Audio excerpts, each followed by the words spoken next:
وبارك على سيدنا محمد وعلى اله وصحبه اجمعين. صباح العسل على عيونكم يا حبايبي. النهارده هنعمل باذن الله الرز المدسوس. احنا عندنا حوالي 3 كوبايات ونص رز، وعندنا حوالي 5 لبن، وهو البرامة اللي هنعمل فيها الرز. حطيت تحت في القعر زبده، هو بس كل المكونات كده وملح. انا دلوقتي بطلت الزبده اهي في قلب اللي هو البرام. هحط عليها الرز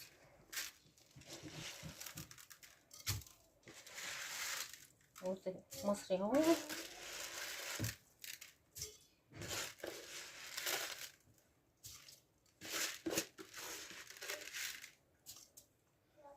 نحط عليهم بقى ان شاء الله معلقه ونص ملح، ونفضل حاطين بقى اللبن بس، وندخله فرن بقى حرارة عالية